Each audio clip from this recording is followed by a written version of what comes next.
작년 연말에 강북 삼성병원에서 정신과 의사로 근무하던 임재원 교수가 자기가 돌보던 조현병 환자의 칼에 찔려가지고 목숨을 잃는 끔찍한 일이 있었습니다. 자기 머릿속에 뭔 이상한 것이 들어있는데 괴물을 빨리 빼주라고 그랬는데 그 괴물을 머릿속에서 빼주지 않았다고 이 교수를 칼로 막 찔렀습니다. 그 임세원 교수는 자기가 칼에 찔려가면서도 주변 사람들이 빨리 피하라고 조심하라고 다른 사람 먼저 챙겼습니다. 그리고 죽었습니다. 그런데 그의 유가족들이 그 환자를 원망하고 고소한 것이 아니라 그와 그의 가족들에게 책임을 묻지 말아달라고 부탁을 했어요. 그래서 주변 사람들에게 깊은 감동과 울림을 주었습니다. 얼마 전에는 응급의료실에서 평생 다급한 그런 응급 환자들을 돌보는 일에 자신 몸을 아끼지 않던 한 의사가 남들은 다 집에 가고 휴가 보내는 그 긴 휴가 기간에 응급의료실을 지키고 헌신하다가 죽었는데 가족들도 병원에 있는 직원들도 몰랐어요. 연락이 너무 안 되고 오랫동안 연락이 없어서 가족들이 그 병원에 찾아가 보니까 의사가 자기 그 진료하는 그 병원 자기 의사실의 의자에 앉은 채로 죽어 있었습니다. 그런 이야기들을 바라보면서 오늘 현대사의 이기적이고 지극히 극단적인 이 세계 속에서 오늘을 살아가는 우리들을 돌아보게 만드는 엄숙하게 마음을 그렇게 돌아보게 만드는 이야기가 있었어요. 데이비드 깁슨이라는 사람이 쓴 인생 전도서를 읽다라는 책에 이런 말이 나옵니다. 죽음은 설교자의 옷을 입고서 삶은 유한하고 우리가 삶을 제대로 활용해야 한다고 가르친다. 우리가 사랑하는 사람들은 유한하니 우리는 스스로 인식하는 것보다 그들을 더 깊이 사랑하고 그들을 제대로 사랑해야 한다고 말이다. 하고 마치 죽음이 전도서를 읽듯이 우리 인생에게 그 죽음이라는 실제 현장 속에서 우리 자신을 돌아보게 하고 어떻게 인생을 살아야 하는 걸 가르친다고 이야기했어요. 과연 우리가 인생의 시작과 함께 마지막 끝나는 죽음을 생각해 보면서 우리의 삶에 남는 것은 무엇일까? 우리의 삶의 가치는 무엇일까? 그리고 우리가 영원한 세계 속에서 우리의 삶에 한번 왔다 갔는데 거기에 남아있는 유일한 것이 있다면 그게 뭘까를 생각하게 하는데 그건 뭐냐 하면 사랑이다 하는 것입니다. 죽음 앞에서 우리에게 끝까지 살아남아 있는 것은 사랑밖에 없다는 것이죠. 살아가면서 우리가 주위에 사랑하는 사람들과 나누었던 시간과 그 시간에 주고받았던 따뜻한 그런 기억들이 오늘 우리가 오늘을 살아가는 그 삶에 우리를 끌어올리는 끊임없이 끌어올리는 그 힘이라는 것이죠. 그것만이 우리가 세상에 가치가 있고 의미가 있고 그것만이 남는다는 것입니다. 그래서 오늘과 같은 발달된 문명과 문화 속에 절대적인 필요가 있다면 그것은 금과 은이나 권력이 아니라 이러한 모든 것들은 다 단지 생활에 가는 생존의 수단일 뿐이지 생과 사를 가는 절대적인 생사의 수단은 아닌데 우리에게 절대적으로 필요한 것이 있다면 그게 뭐냐 하면은 바로 사랑이라는 것입니다. 그래서 오늘 우리는 내 삶이 진정한 사랑으로 살아가는 사랑을 위한 삶인가를 우리는 생각하고 돌아봐야겠습니다. 오늘 우리가 살고 있는 이 세상에 우리가 살아온 이 사회에 가장 절대적으로 표현한 것은 이 사랑인데 이 사랑이 결핍됨으로 말미암아 나타나는 여러 가지 현상들이 있습니다. 그리고 잘못된 습관들이 있습니다. 그 중에 가장 잘못되어 가는 우리의 영혼을 병들게 하는 습관이 있는데 그게 뭐냐면 중독이라는 것입니다. 미국의 유명한 정신과 의사이자 이 책 중독과 은혜라는 책을 쓴 제럴드 메이라는 사람이 그렇게 말했어요. 모든 사람의 95%는 무언가에 중독되어 있고 나머지 5%만 중독되어 있지 않는데 그러나 나는 그 나머지 5%를 만나본 적이 없다 그랬어요. 그게 무슨 말인가요? 대부분 다 중독되어 있는 사람들이더라 그런 말이죠. 근데 그 중독을 어떻게 진단하느냐면요, 사람이 매일 89.35초를 반복하면 중독이라고 그래요. 그러니까 다시 말하면 1분 30초 동안 매일 똑같은 것을 반복한다면 그 사람은 뭔가 중독되었다 그런 말이에요. 우리나라의 사람들이 크게 중독되어 있는 5가지가 있는데 마약과 알코올과 도박과 인터넷과 음란물이라고 그랬어요. 심각한 이야기. 마약이 옛날 이야기가 아니고 다른 나라 이야기 아니고 우리나라 이야기 되고 말았어요. 지금 남미 같은데 브라질 이런 데 같은 나라, 멕시코도 마찬가지예요. 저는 25년 전인가 유럽에 갔을 때 독일을 갔는데 거기에서 그렇게 막 마약에 취해가지고 밤에 이렇게 젊은 소녀가 막 거기에 흐느적거리고 있는 걸 보고 너무너무 이상했는데 근데 그러한 것도 우리나라의 이야기가 됐다 이 말이죠. 법으로 통제할 수 없는 아무도 그걸 이제 제재하면은 도리어 그 제재하는 그런 공적인 자리에 있는 사람들이 죽임을 당할 수밖에 없는 그런 불안한 사회가 되고 말았어요. 근데 우리나라가 지금 그런 현상으로 들어가고 있다는 거죠. 일상화되었습니다.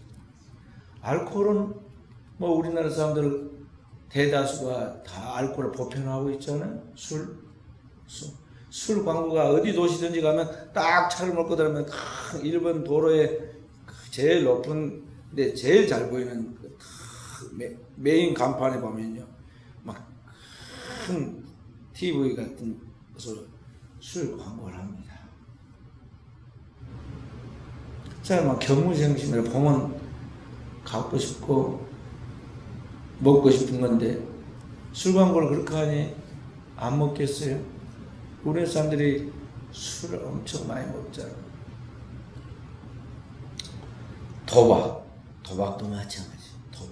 옛날 사람들은 그냥 순진하게 도박했죠. 화투 쳤습니다. 일본 사람들이 가르쳐준 그 화투 가지고 그냥 그렇게 지냈죠. 지금은 그렇게 도박 그런 식으로 안 하고 다양한 도박을 합니다. 인터넷으로도 다 하고. 아니 도박 도시를 만드는 우리나라도 저 강원도 태백 정선 거기에 탄광촌이 이제 폐가가 되고 이제 사역이 생존을 위해 다 떠나버린 그곳에 숨어서 도박하던 사람들이 공식적으로 이 법의 허가를 받아가 도박하도록 이게 국제적으로 돈이 되고 유익이 되니까 거기다 마치 미국의 라스베가스처럼 도박 도시를 여기서 만들어놨어. 거기 가면은 좋은 외제차들도 도박하다가 다 거기다가 맡겨놓고 안 찾아가가지고 싸게 살 수 있다고 그러더라고요. 아니 우리나라도 그런 시대가 되었어요. 그리고 인터넷. 우리나라는 인터넷이 세계에서 가장 전산망이 발달해서 최첨단의 인터넷 시설을 자랑하고 있죠. 우리나라처럼 와이파이가 자절로 잘 켜지고 또 문자를 막 이렇게 공짜로 수신하고 보낼 수 있는 데는 우리나라밖에 없어요. 다른 나라는 카카오톡 문자라도 이렇게 보내면 돈 많이 줘야 합니다. 외국 나가서 하려면요. 인터넷 연결하기도 힘들고 돈 많이 줘야 돼요. 우리나라는 거의 공짜예요. 근데 문제는 그런 걸 가지고 공부 많이 하고 뭐 검색해가지고 생활에 편리한 걸 추구하는 것이 아니라 그것은 1%도 사용하고 쓸데없는 시간을 많이 낭비하죠. 저도 TV를 안 보니까요. 가끔 뉴스에 대한 그런 것들에 대한 인터넷에서 자꾸 나도 모르게 검색하려는 버릇이 생기려고. 1분 30초 정도 집중해서 매일 반복하면 그것이 중독인데 나도 모르게 이 메인 화면에 다음이 딱 뜬다. 네이버가 뜬다 그러면 거기 쭈르륵 뉴스가 나오면요. 이걸 클릭해볼까? 북미회담이 어쩌고? 그래서 눌러버려. 뻔히 알고 다음날이면 신문에 딱 나와가지고 더 자세히 나오는데도요. 이게 자꾸 그러려고. 그러니까 이게 반복하면 중독이 되는데 오늘 우리 청소년들까지도 이런 거에 너무 많이 중독이 되어가고 있죠. 그래서 그걸 빼앗으면 하지 말라고 핸드폰 예배 시간만큼은 해서는 안 된다고 뒤에다 돌아오고 뺏으려고 막 화를 내고 뺏어놓으면 막 고개를 숙이고 잠을 자고 있고 그러지 않아요? 그리고 그런 것들로 인해서 나타나는 나쁜 현상들 중에 하나의 또 중독인데 그게 뭐냐? 음란.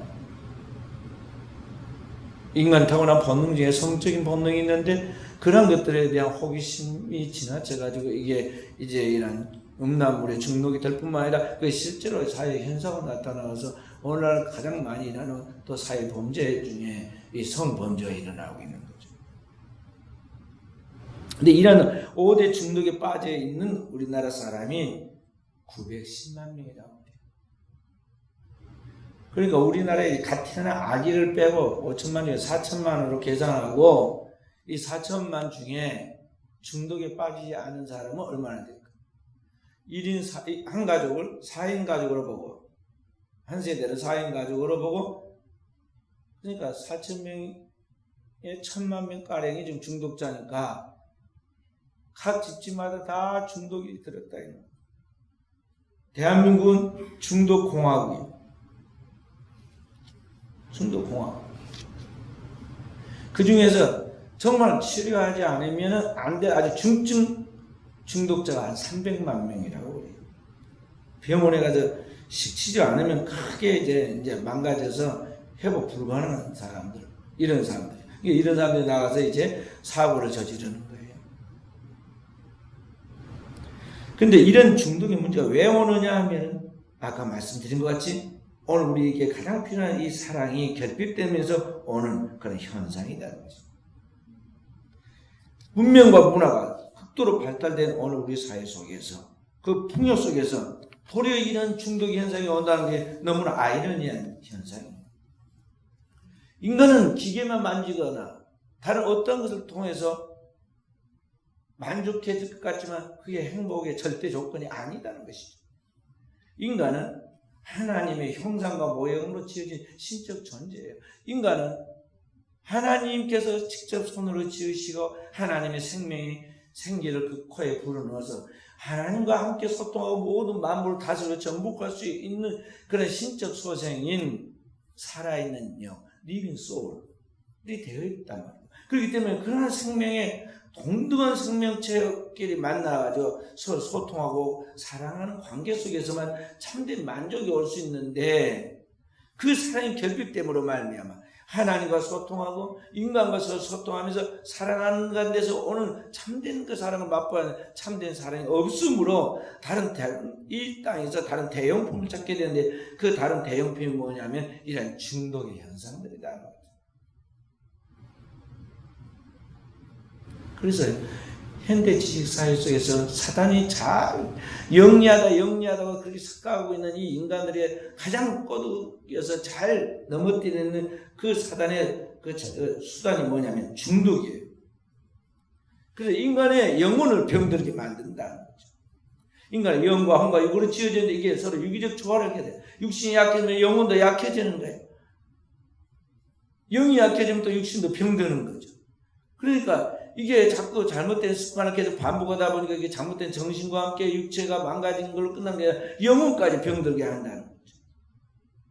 그러므로 이 중독으로 말미암아 영혼이 병들어 있는 이 문제를 어떻게 해결할 수 있느냐? 세상 사람들은 프로그램을 가지고 알코올 중독 치유 프로그램이니 도박 중독 치유 프로그램 막 그런 게 다 있어요. 그런데 연구소 또는 뭔 치유 뭐가 있고 다 그렇게 있습니다. 이름을 붙여가지고. 그런데 사실은 이 인간의 영혼의 문제를 해결할 수 있는 것은 영혼의 문제를 창조하신 하나님만이 그 문제를 해결할 수 있다는 것입니다. 다시 말해 우리의 영혼이 그리스도 예수를 만나고 그 영혼 깊은 곳에 하나님과의 진정한 사랑의 경험을 통해서 하나님의 사랑이 그 영혼에 부음받아요. 그 하나님의 무한한 사랑이 그를 움직이고 그 사랑의 원동력 속에서 우리가 세상을 살아가게 될 때 오늘 우리 안에 새로운 생활이 새 삶이 이루어지고 우리 안에 참된 만족과 자유와 평화가 이루어진다는 것입니다. 그래서 성경은 우리에게 오늘 이 시대를 살아가는 우리에게 주께서 말씀하신 계명 유일한 마지막 계명이 뭐냐면 서로 사랑하라는 것입니다.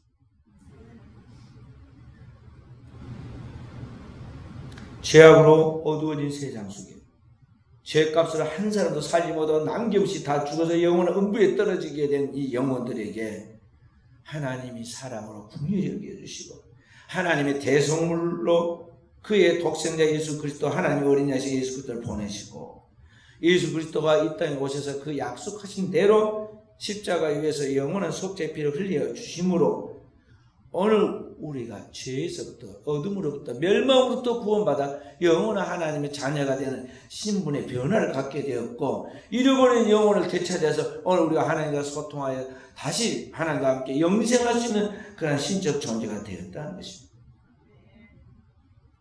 바로 그렇게 주님께서 우리를 사랑해서 우리를 구속하신 그 원동력이 무엇이냐면 그게 사랑이라는 것입니다. 요한복음 3장 10절에 그렇게 말씀하신 하나님이 세상을 이처럼 사랑하사 독생자를 주셨으니 이는 저를 믿는 자마다 멸망치 않고 영생을 얻게 하려 하시며 하나님께서 그 아들을 이 땅에 보내신 의미가 뭐냐? 그 목적이 무엇이냐? 우리의 구원과 영원한 생명인데 그렇게 하시는 그 원동력이 뭐냐? 사랑이라. 하나님께서 이처럼 사랑하사. 주님께서 구약 성경의 모든 계명을 두 줄로 요약했어요. 마태복음 22장 37절부터 40절의 말씀입니다. 함께 찾아서 읽어보도록 하십시다. 마태복음 22장 37절 읽어주세요. 40절 말씀까지 함께. 내 마음을 다하고 목숨을 다하고 뜻을 다하여 주 너희 하나님을 사랑하라 하셨으니 이것이 크고 첫째되는 계명이요 둘째도 그와 같으니 내 이웃을 내 자신과 같이 사랑하라 하셨으니 이 두 계명이 온 율법과 선지자의 강령이니라. 주님께서 구약 성경에 있는 모든 계명을 온 율법과 선지자의 강령으로 주어진 구약의 모든 계명을 압축해서 두 줄로 요약하면서 첫째는 주 너희 하나님을 사랑하라. 근데 보통 사랑하는 것이 아니라 전심전력하여 내 마음을 다하고 목숨을 다하고 뜻을 다하여. 그게 첫 번째 계명이라고 그랬고 두 번째가 무엇이라고 그랬습니까? 내 이웃을 내 자신과 같이 사랑하라. 그랬는데 그와 같으니 그랬잖아요. 그러니까 주님께서 말씀하신 하나님은 이렇게 사랑했듯이 똑같이 그와 같이 내 이웃을 내 자신과 같이 사랑하라. 하나님을 사랑하고 땅에서 이웃을 사랑하라. 그리고 다시 주님께서 신약 성경에 다시 주님의 새 계명을 말씀했어요. 요한복음 13장 34절 35절 말씀입니다. 또 읽어봅니다. 요한복음 13장 34절 35절 말씀. 새 계명을 너희에게 주노니 서로 사랑하라. 내가 너희를 사랑한 것 같이 너희가 서로 사랑하라. 너희가 서로 사랑하면 이로써 모든 사람이 너희가 내 제자인 줄 알리라. 아멘. 구약 성경을 뭐라고 그러냐면 영어로 올드 테스트먼트라고 이 계명이죠. 그리고 신약을 또 다시 뉴 테스트먼트라고 새 계명이라는 뜻입니다. 새 계명. 오늘 새 계명을 주님께 우리에게 주었습니다. 뭐라고요? 서로 사랑하라. 서로 사랑. 근데 그 사랑할 때 인간적으로 그렇게 인간적 사랑하라 그러면 내가 너희를 사랑하는 것 같이 그리스도께서 자신을 내어주시고 나를 위하여 자기의 생명을 희생하신 그 사랑처럼 그 사랑을 받은 그 사랑의 힘으로 오늘 우리의 세상을 살아가는 모든 이웃들을 사랑하라는 것입니다. 원수까지도 사랑하라는 것입니다.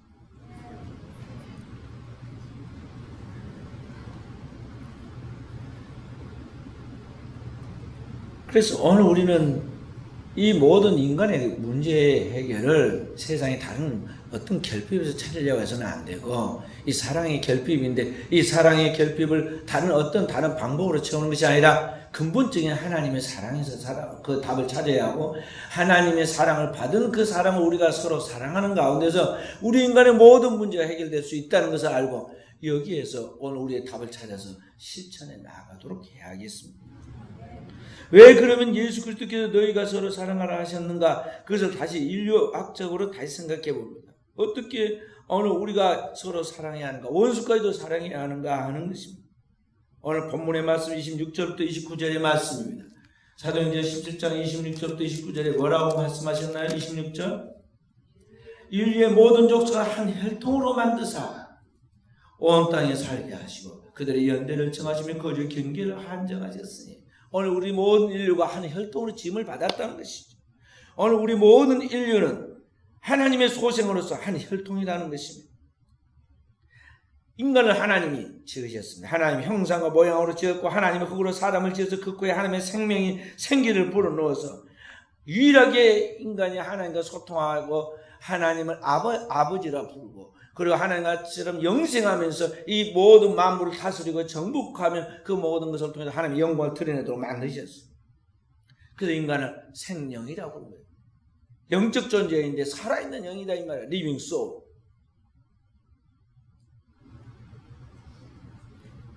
누가복음 3장에 보면은 예수님의 족보 이야기가 나오는데, 거기 보면은 예수 그리스도의 부친 요셉에서부터 그 거슬러 올라가서 다윗 이야기가 나오고 아브라함 이야기가 나오고 나중에 노아 이야기가 나옵니다.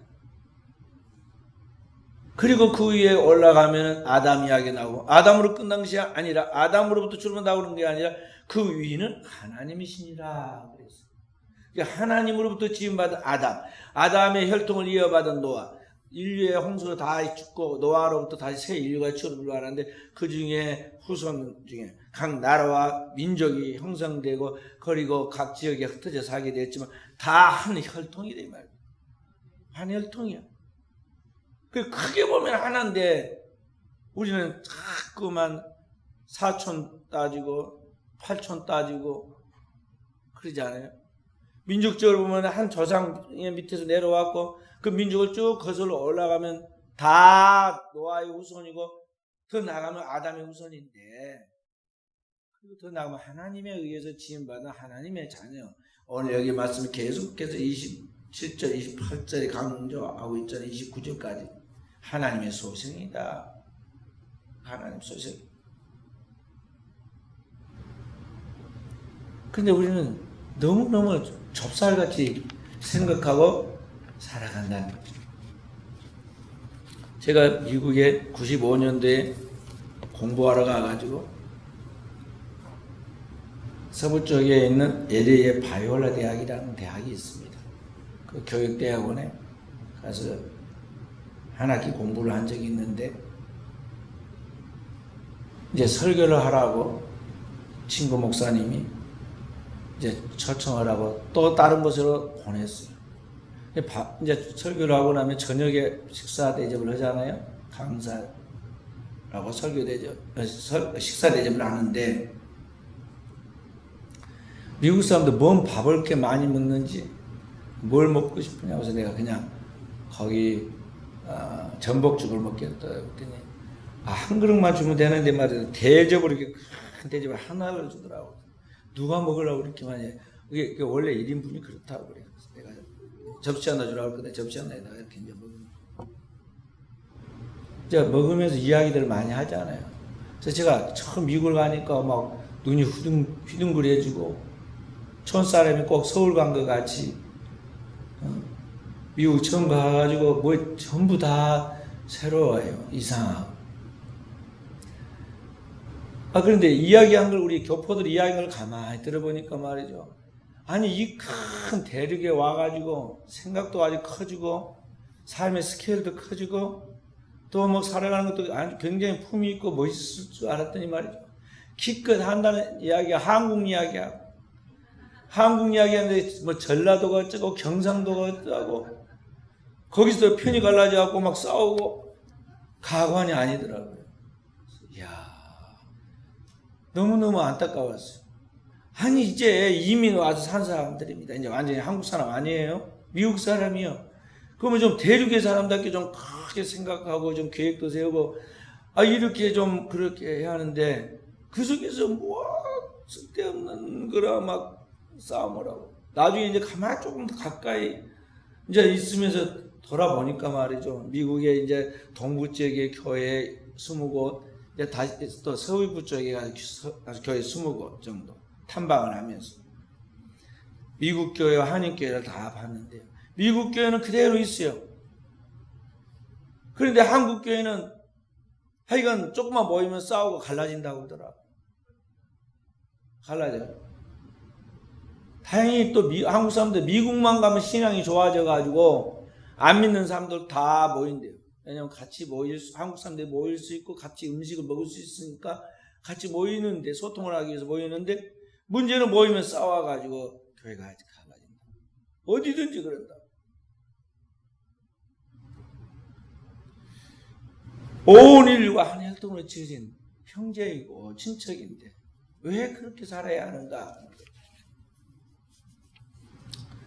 제가 신학교에서 공부할 때 자연과학을 공부하면서 천문학에 대해서도 조금 연구를 해봤는데요. 우리가 다 학생들은 공부하면서 아는 사실이지만요. 저 태양에서 여기 햇빛이 여기 와서 우리가 찍어 따뜻하다, 오늘 날씨 따뜻하다 느끼는 것은 8분 전에 태양에서 내릴 전에 햇빛이 여기 이제 도달하는 게 8분 전인 것이. 그러니까 이 8분만 우리가 태양이 빛이 꺼진다면 지구는 완전히 죽음을 맞는 거예요. 8분. 굉장히 이거 먼 거리 같잖아요. 우리나라에 새마을호로 한 4천 우리 당군 신화처럼 말이죠. 당군 이야기처럼 우리나라 단기 몇 년으로 돼서 4천 몇백 년은 가야 저 태양까지 간다고 그래요. 그 새마을호를 타고. 그런데 그렇게 가는데 거리인데 그런데 거기서 어디까지 오는 빛의 속도는 8분밖에 안 걸려요. 8분밖에. 그 태양 주변에 이 별들이 도는데 이 태양 주변에 있는 별들이 9개 또는 10개가 지금 돌고 있어요. 수성, 금성으로부터 해서 천왕성, 명왕성, 해왕성, 무슨 또 알파벳까지 해서 10개가 지금 돌고 있는데 이 별들이 그 햇빛이 얼만큼 많이 적정하게 쬐어나에 따라서 뜨거워서 못 살거나 추워서 못 사는 거예요. 적정한 것이 지구예요. 그래서 지구에만 생명체가 살고 있는데 빛이 오는데 8분 걸린다 이 말이죠. 8분 걸려. 그래서 태양에 의해서 살아가는 이 군락을 뭐라고 하냐면 태양계라고 해요. 태양계. 이 지구에서 우리가 하늘을 보면서 이 별을 보잖아요. 별. 이 별을 볼 때 그 자리 북극성 저것은 사자자리구나 이렇게 하면서 잠깐 보고 있는 이 별들은 그 자리 한 자리 붙어 있는 별들은 이 태양과 같은 별들이에요. 그걸 보고 항성이라 한 자리 딱 고정되어 있다. 항성이라고 그래요. 항성. 우리 지구와 같이 또는 지구뿐만 아니라 태양을 뺑뺑뺑 돌고 있는 9개 10개 별들은 그것은 뭐냐 움직이는 별이라고 그러니까 행성이라고 그래요. 행성. 이 행성은 별 축에 들어 별이라 부르질 않아요. 보이지도 않아. 멀리서는 보이지도 않아요. 그러니까 이 멀리서 보이는 것 전부 다 태양과 같은 별들인데 이 항성과 같은 별들이 우리가 살고 있고 이 태양계와 같은 이 태양계가 있는 이 우리 별들의 전체 별들의 그 군집을 뭐라고 하냐면 우리 은하계라고 해요. 우리가 살고 있는 이 별들의 군집을 우리 은하계라고 하는데 이 우리 은하계와 같은 소우주에 이러한 항성, 별과 같은 별들이, 태양과 같은 별들이 한 3천억 개 정도 있다고 해요. 한 3천억 개. 그리고 이 3천억 개 되는 이 별들이 모여있는 우리 소우주라고 그러고, 우리 은하계라고 그러는데, 우리 은하계와 제일 가까운 은하계가 뭐냐면은 안드로메다 대성운이라고 하는데, 우리가 눈으로도 보이는 대성, 구름같이 이렇게 별들의 모습이 구름처럼 이렇게 모여 있는 거죠. 그런데 그것까지 우리 은하계에서 그 별들의 군집인 안드로메다 대성에 가는 그 거리가 어느 정도 되냐? 빛으로 몇 분이 아니라 빛으로 1년을 가는, 이렇게 8분이 아니라 1년 동안 가는 속도를 1광년이라는데, 그 광년을 재가지고 4만 광년을 가야 안드로메다 대성이 나와요. 제일 가까운 소우주예요. 우리 우주와 가장 가까운 소우주. 그런데 이런 소우주가 대우주 안에 얼마가 있는지 알아요? 3천에서 4천억 개 정도 있어요. 그게 대우주예요. 그래서 이 우주 이쪽에서 저쪽 끝까지 가려면 200억 광년 정도 가야 돼요. 상상이 안 될 거예요. 근데 그 우주 속에, 그 소우주 또 속에, 그 속에 태양계 속에, 태양계 안에 있는 이 지구, 조그만 지구 안에, 거기에서 또 큰 나라나 작은 나라나 해가지고, 그 중에 조그만 나라가, 제일 작은 나라 중 하나가 우리 대한민국인데, 대한민국 안에서 남과 북이 막 찌그덕찌그덕 싸워가지고 지금 70년을 지금 갈라져가지고 총칼을 마주대고 싸우고, 이거 못 풀어가지고 요새도 또 막 중재 세워가지고 회담하잖아. 그 중에서 뭐 여야가 어떠니, 영남이니 호남이니 뭐 어쩌고 싸우는 게 얼마나 유치하잖아요. 그리고 그러다 저러다 100년도 못 살다 갈 건데, 어느 날 갑자기 풀리고 강그라지듯이 말이죠, 시들어가지고 아무 기억도 힘을 못 쓰고 갈 것인데, 거기서 싸우고 울고 웃고 난리를 한다 이 말이에요.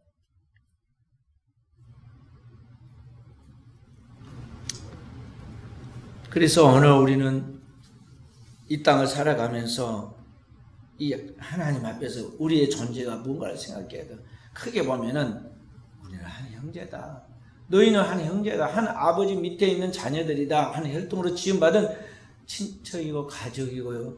한 형제다 하는 게, 그렇기 때문에 형제가 살아가는데 가장 중요한 것은 보기에 형제 우애예요. 형제 우애. 부모가 원하는 건 뭐예요? 형제가 서로 우애 있게 살아가는 거예요. 사랑하면서 살아가는 거예요. 우리가 잘 아는 이스라엘 역사 이야기 속에서 야곱의 이야기, 이스라엘 민족의 그 조상들인 야곱의 12아들들의 이야기에서 야곱이 가장 바란 게 뭐겠어요? 서로 하나 되어 사랑하는 것인데, 그걸 못해가지고 처음에는 많이 다투고 갈등하고 많은 문제가 있었잖아요. 그러다 마지막에 화해하고 하나가 되는 이야기를 통해서 이제 하나가 되니까 하나님이 그들의 민족을 형성하도록 축복을 해주잖아요. 그래서 오늘을 사는 우리는 그리스도의 피로 구원받아 하나님의 자녀가 된 하나님의 백성답게 이 땅을 살아갈 때 신의 본성을 따라 주님이 나를 사랑하여 구속해 주신 것 같이 그 하나님의 사랑을 가지고 우리가 우리의 삶의 현장에서, 우리의 삶의 공간에서 누구든지 제한하지 말고 서로 사랑하라는 것입니다. 할렐루야.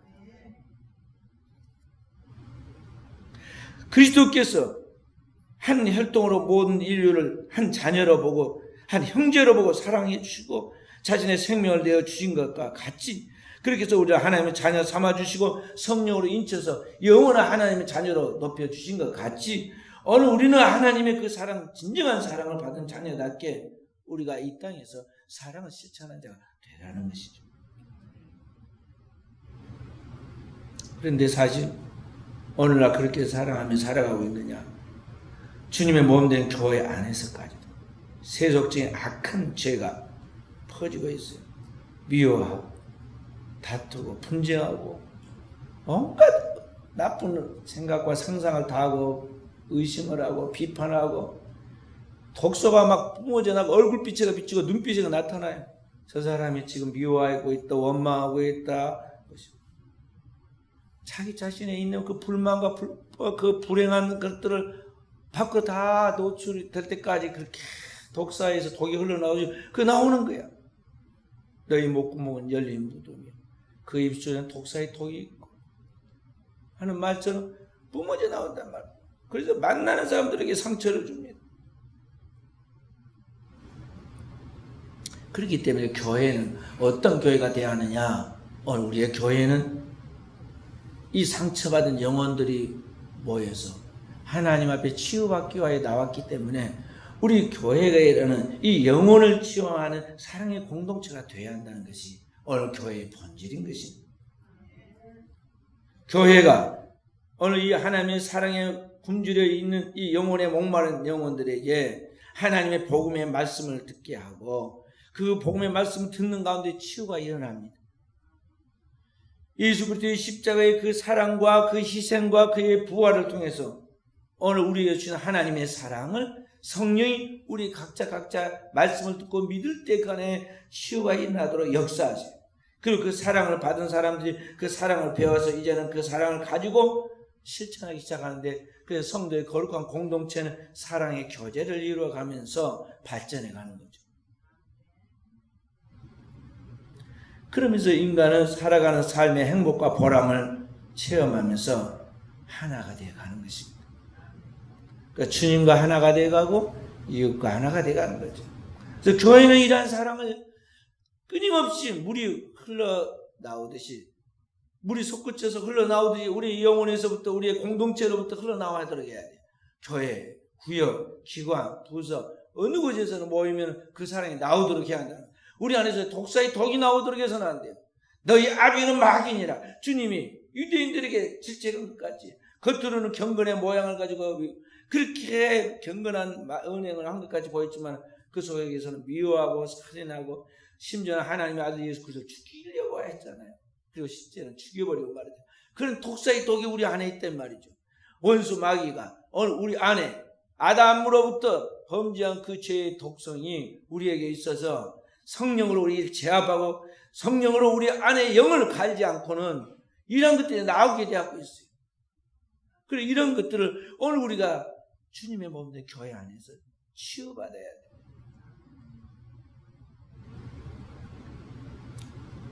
그리고 우리가 그렇게 사랑하려고 하지만은 사랑이 안 되니까 주님이 그 하나님의 거룩한 사랑을 성령으로 우리 마음에 부어서 사랑할 수 있게 해달라고, 원수까지 사랑할 수 있게 해달라고 기도해야. 고통받는 영혼들이 그 문제를 투사를 합니다. 엄마 탓이야. 넘어지고 엄마 탓이지. 이제 엄마가 가까운 데 사람을 무릎 뜯습니다. 그러면 그런 것을 포용해 줘야 돼. 포용해 줘. 이것을 만약 포용하지 못하면 치유가 안 됩니다. 그러니까 이런 문제들에 대하여 오늘 우리는 사람에게 답을 찾지 않고 하나님께 답을 찾도록 하나님의 궁극적 해결이 되어 주심으로 그것을 마치 내 문제처럼 품고 중보하며 기도하고 또 기도하도록 권면하고, 그렇게 하면서 진정한 답을 주님이 그에게 주시도록 오늘 우리를 치유해 주시도록 그렇게 하면서 오늘 우리의 삶을 하나하나 변화시켜 나가는 것이다 하는 것이죠. 그게 교회 생활이에요. 그냥 교회만 왔다 갔다 하고 뭐 맡은 일이 있는데 그거 했다고 해서 다 됐으니까 하고 말이죠. 사는 것은 돌아가서 똑같이 세상 사람들 사는 것 같이 사는 것이, 그리고 나서 그 교회 다녔다고 그게 교인이다 그런 것이 아니에요. 그 그리스도인은 어제와 오늘이 달라지고 오늘과 내일이 달라지고 계속적인 변화와 전진, 그리고 영적인 도약을 통한 성화가 이루어져야 돼. 만약 변하지 않고 그대로 머물러 있다면 그 사람의 신앙은 퇴보하는 것이고, 퇴보하는 자는 침륜에 빠져가지고 멸망한다고 그랬어요. 그러니까 여러분 과정은 주님 앞에서 신앙의 거룩한 도전을 통해서 변화해 가야 돼요.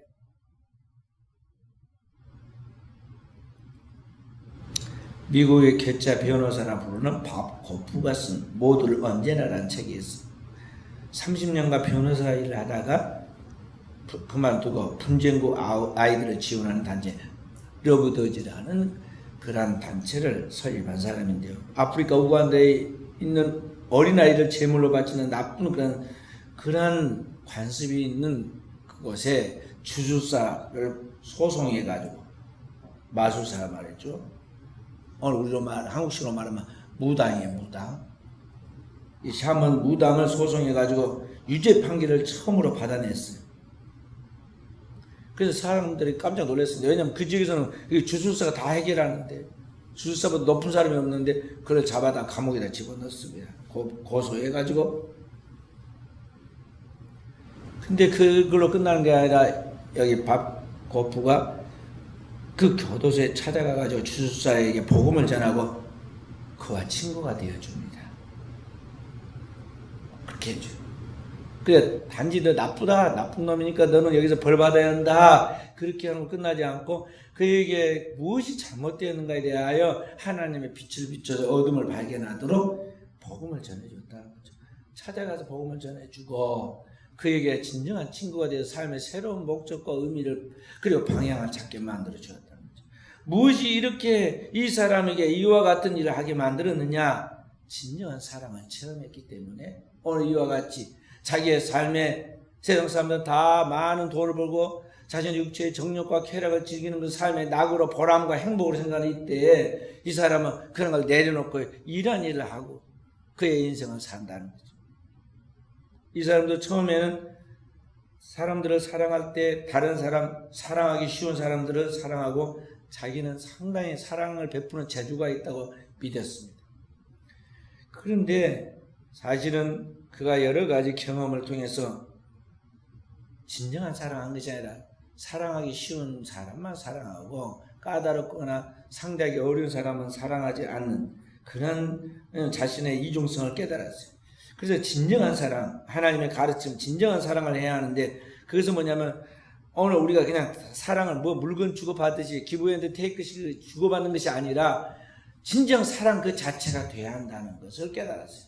그래서 사랑을 진정으로 온몸으로 실천하는 그런 일을 행하고 모두를 언제나라는 책을 썼어요.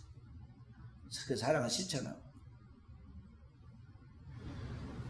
지난주에 제가 우리 성도들에게 거지 나사로와 부자 이야기 설교했는데요. 여기 부자가 지옥에 가서 단 한 가지 때문에 지옥에 갔어요. 뭐 때문에 지옥에 갔느냐? 그것은 뭐냐면 자기 집에서 한 공간에서 같은 시대에 자기와 함께 살고 있는 한 형제인 하나님의 한 혈통으로 지음받은 형제인 그가 지극히 고통받고 있는데 그 고통받은 지극히 작은 자를 외면한 사랑하지 않는 죄 때문에 그가 지옥에 간 거예요. 그러니까 나중에 가서 그 형제에게 물 한 손가락으로 찍어다가 내 혀를 서늘게 해달라고 했을 때 아브라함이 하는 말이 그렇게 이야기하잖아요. 예, 자녀에게 부르는 이야기예요. 예, 너 땅에 있을 때 그때 너 그렇게 안 했잖아. 안 했잖아. 그러니까 이제 그 심은 대로 거두는 거야. 네 형제 나사로는 이제 대우받고 너는 그저 고통받고 심은 대로 거두는 거야. 그래서 제2의 기회가 없다는 걸 알려주잖아요. 네 이웃을 네 몸처럼 사랑하라 하신 그 주님의 계명을 그가 유대인으로서 아브라함의 우선으로 생각지 않았다는 거죠. 마태복음 25장에 보면 주님께서 하나님의 나라를 상속할 창세전부터 예비된 영원한 하나님의 나라를 상속할 자와 또 마귀와 함께 그의 사자들을 위하여 예비된 영원한 불에 들어갈 자를 구분할 때 양과 염소를 구분하는 것까지 구분할 때 그 기준이 뭐라고 하냐면 너희가 여기 내 형제 중에 지극히 작은 자에게 한 것이 곧 내게 한 것이다. 그러니까 오늘 우리가 살고 있는 삶의 현장에서 가장 작은 자인 형제에게 하지 않는 거예요. 그냥 단순한 사람이 아니에요. 오늘 우리에게 살고 있는 모든 사람은 다 한 형제인데 그 형제에게 하지 않는 것이 곧 하나님께 주님께 하지 않는 것이라 주님께 말했어요. 왜냐하면 다 하나님의 소생이니까. 그렇기 때문에 오늘을 살아가는 우리는 하나님 앞에서 다 한 혈통과 친척이고 형제라는 걸 깊이 명심하면서 누구든지 언제나 사랑할 수 있을 때 최선을 다해 사랑하는 그리스도의 인격을 갖고 그리스도의 영을 가지고 그 사랑을 실천해 나갈 수 있도록 오늘 우리가 깨어있어 기도하고 오늘 우리 하나님의 사랑을 실천해 나가면 그런 교회가 되고 그런 공동체가 되므로 이 땅에 있는 상처받은 영혼들이 하나님 앞에서 진정한 지혜를 받는 역사가 있기를 주의 이름으로 축원드립니다. 기도하십시다. 오늘 하나님 말씀처럼 하나님의 소생으로서 하나님을 사랑하지 않은 죄, 한 혈통으로 지음받은 형제이면서 친척인 인류를 너무나 편협하게 대하고 사랑하지 않은 죄, 그리스도의 보혈로 구속받은 새 생명 받은 자로서 한 영혼을 천하보다 귀히 여기고 원수까지도 사랑해야 하는데 사람을 너무 재고 따지고 온전한 사랑을 대하지 않은 죄, 같은 성도이면서 서로는 미워하고 모함하고 불신하고 사랑하지 않은지 이러한 죄를 회개하면서 주님처럼 온전한 사랑으로 서로 사랑할 수 있도록 이 시간 주여 삼차와 다 함께 기도하십시다. 주여, 주여, 주여. 살아계신 아버지, 오늘 또 말씀 받고 주의 종들 기도하고 아버지 바라보시고 주님 축복하옵소서.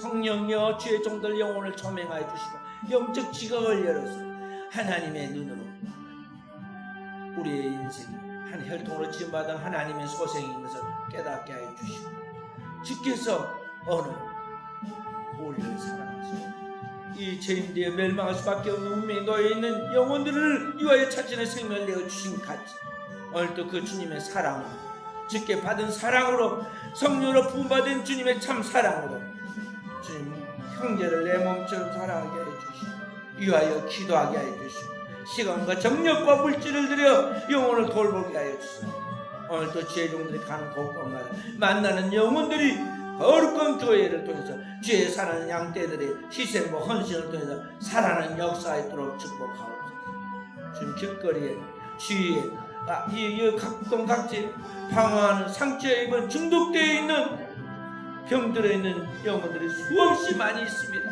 죽어가고 있습니다. 음부에 떨어지고 있습니다. 주여 오늘 우리의 운명도 그와 같이 될 가능성이 있습니다. 오늘 또 주의 종도 깨어있게 하여 주시고 영혼을 볼 수 있는 통찰력을 주시옵소서. 아버지 내게 결핍되어 있는 이 사랑의 결핍을 주님으로 채우게 하여 주시고 주님으로 충만히 채워지게 하여 주시고 주의 성령으로 말미암아 그 마음에 하나님의 사랑이 부음받게 하여 주소서. 아버지 거듭남을 통해서 주의 종들은 언제나 하나님의 사랑에 깊이 충만히 젖어들게 하여 주시고 치유받게 하고 또한 주의 백성들 은혜 받고 사랑받고 축복받은 자로서 온전해진 자로서 상처받고 방황하는 영혼들의 그 아픔과 신음소리를 듣게 하여 주시고 주께서 우리를 위하여 밤을 새워 기도하시고 자신의 생명을 내어주신 것 같이 오늘도 주의 종들이 영혼을 위하여 기도하게 하여 주시고 영혼들을 위하여 하나님 앞에 기도하고 헌신하게 하여 주시고 주의 종들 가는 곳곳마다 만나는 영혼들 누가 되었든지 그 영혼을 영혼으로 보게 하여 주시고 영혼을 살리는 자가 되게 하옵소서. 어둠의 빛이 비치듯이 주의 백성을 통해 하나님의 사랑의 빛이 비치게 하여 주시고 주의 종들을 통해서 사랑의 생명수가 전달되게 하시고 주의 종들을 통해 죽은 자가 살아도 영원히 사는 하나님의 역사가 있게 하옵소서. 아버지 오늘 또 말씀을 통해 주의 종들을 받아주시고 아버지 축복하시니 감사드립니다. 성령이 오늘도 주의 종들을 받아주시고 주의 종들을 축복하옵소서. 주의 종들을 함께하소서. 아버지 주의 종들을 통해서 치유받는 영혼들이 되게 하옵소서. 이 나라에 수많은 사람이 중독되어 가고 있고 또 중독되어 가고 있습니다. 아버지 이 사회 문제를 국가가 해결할 수 없고 법과 제도가 해결할 수가 없습니다. 교육이 해결해 주지 못합니다. 풍요의 물질과 다른 어떤 인간의 수단과 방법이 해결해 주지 못합니다. 아버지 이 모든 문제 영적인 문제를 아버지 그리스도 예수에게 나와 그리스도 예수의 복음의 말씀을 듣고 그 영원한 하나님의 사랑을 체험하는 가운데 오늘도 거듭나게 하여 주시고 새로운 피조물이 되게 하시고 새 생명이 되게 하여 주시고 오늘도 주의 종통에서 이루신 하나님의 구원의 거룩한 뜻과 목적이 이루어지도록 주여 주의 거룩한 백성들 주의 사랑하는 종들을 축복하옵소서. 오늘도 주의 종들을 만나주시고 축복하시니 감사드려요. 모든 말씀을 구주 예수님 이름으로 기도하옵나이다. 머리에 가슴에 손을 얹고 기도합니다. 살아계신 아버지 오늘도 우리 사랑하는 종들을 축복하옵소서. 주의 사랑하는 종들 영혼의 하나님 말씀이 들려지게 하여 주시고 그 복음의 말씀을 들을 때 성령에 의한 치유가 성령의 하나님의 말씀에 대한 믿음이 하나님의 말씀에 대한 신뢰가 나타나게 하사 그 말씀을 붙들고 기도하는 주의 종들에게 성령으로 말미암아 치유되는 하나님의 온전한 치유가 있게 하옵소서. 그리스도의 그 무한한 사랑이 그 영혼의 부음받아요. 주의 백성들이 그 받은 은혜와 사랑으로 하나님을 경외하며 사랑하고 또 그와 같이 이웃을 내 몸처럼 사랑하는 가운데 온 혈통 하나로 지어서 이 땅에 하나님의 영광을 드러내도록 하신 목적을 성취해가는 주의 동역자들로서 사명을 감당하게 하옵소서. 내가 나사는 예수 그리스도의 이름으로 명하노라. 주의 백성들에게 편협한 생각과 사상을 가지고 불신앙과 불순종하는 마음을 가지고 인간적인 이기심과 탐욕을 가지고 하나님의 그 계명을 따라 사랑하지 못하도록 그 사랑을 실천하지 못하도록 방해하는 악한 영 더러운 원수 마귀는 이 시간 주의 백성들에게서 떠나갈지어다. 주의 백성들의 사랑의 대형품이 잘못되어 있는 중독에 끌려서 주의 백성들의 영혼을 병들게 하고 삶을 망가지게 하는 악한 영 더러운 원수 마귀야, 이 시간 주의 백성들의 모든 가정과 삶과 관계에서 떠나가라. 아버지, 오늘도 주님께서 우리 사랑하는 종들에게 온전한 거룩한 마음과 믿음을 주시고 주의 종도 이루지 않은 목적이 성취되게 하옵소서. 새로워지게 하옵소서. 새로운 삶의 정상적인 신앙과 삶을 갖게 하여 주사 믿음의 경건한 거룩한 가정이 되게 하시고 그 믿음의 경건한 본을 본 후손들이 그 믿음을 따라 대를 이어가게 하여 주사 주의 종들이 가는 곳곳마다 주의 백성들이 그 후손들이 가는 곳곳마다 생명의 살아나는 회복과 치유와 은혜의 역사만 있게 하옵소서. 모든 말씀을 구주 예수님 이름으로 기도하옵나이다. 아멘.